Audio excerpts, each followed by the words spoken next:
In this video, I'll be showing how to make a replica law rocket launcher that fires using flash cotton. Flash cotton, also known as gun cotton or nitrocellulose, is used in many magic tricks to give off a bright fireball. It can be bought online or at most magic shops. To fire this launcher, the flash cotton is loaded underneath a heating element in the front. The trigger is then pulled in order to ignite it.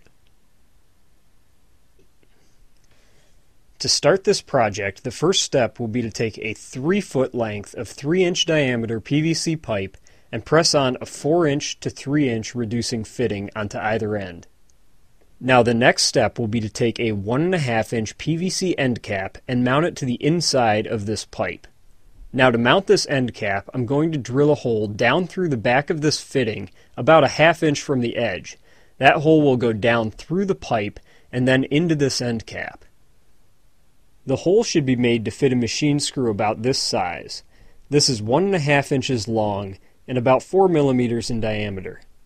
You can see I have now drilled a hole through both this PVC fitting here and a hole through this end cap towards the back. I'm now going to attach this end cap to the inside of the pipe with this small machine screw and a nut to fit it.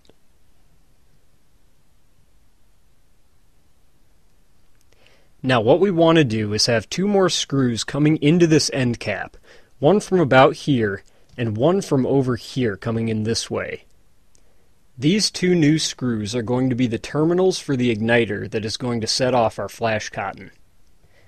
Now you can see I've made a mark here and a mark here to drill through our pipe wall into our end cap for our terminals. Notice also that these marks are made about 1 inch inside of this outside edge, rather than the 1/2 inch that was made for this machine screw. That is because the terminals should be farther forward than this back machine screw for the proper ignition of our flash cotton. You can see these screws now fit in nicely. At this point, I'm going to tighten down each screw head onto the end of a length of wire. I'm going to tighten down these screw heads by putting a nut on the inside.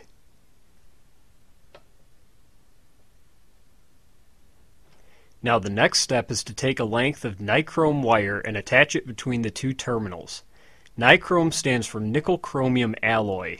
This is an alloy that has a high electrical resistance, which means it heats up when electricity is passed through it. If you're wondering where you can find this wire, you can harvest it out of an old toaster or a hairdryer as I show here. You can also simply buy it online. This short length I'm going to attach between the 2 screws that have the wires connected on the outside. I will then tighten it in securely with 2 more nuts.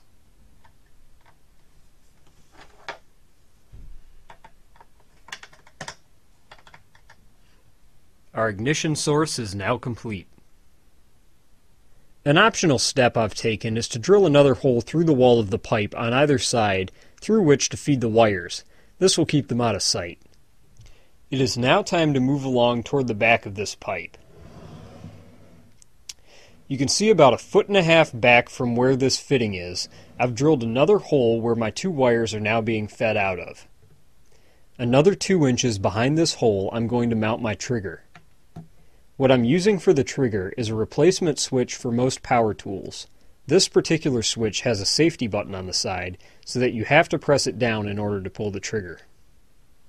In order to mount this switch, I'm going to put a little bit of PVC cement on top and press it against this pipe until it sets up.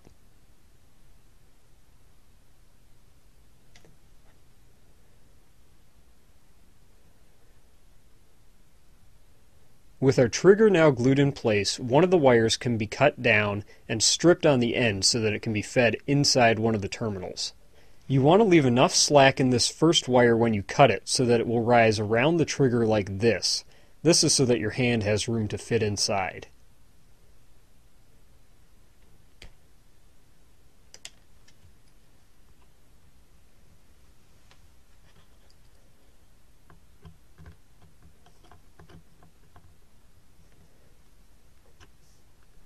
Now with our first wire securely connected to the trigger switch, it's time to connect our second wire to the battery.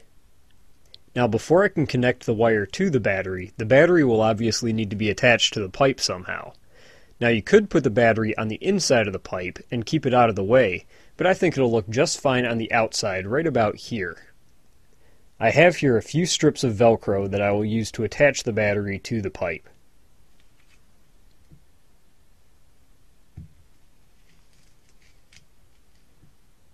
You can now see here that I have twisted our second wire onto the terminal of our battery. I'm now going to take one last wire and come from this terminal of our battery to the matching terminal of our switch. When the trigger is now pulled, the nichrome wire in the front will heat up, which will be able to ignite a charge of gun cotton if it is loaded. This Replica rocket launcher is now 100% ready to fire, but I'm going to continue to work on it to improve the cosmetics by giving it a paint job as well as a replica scope.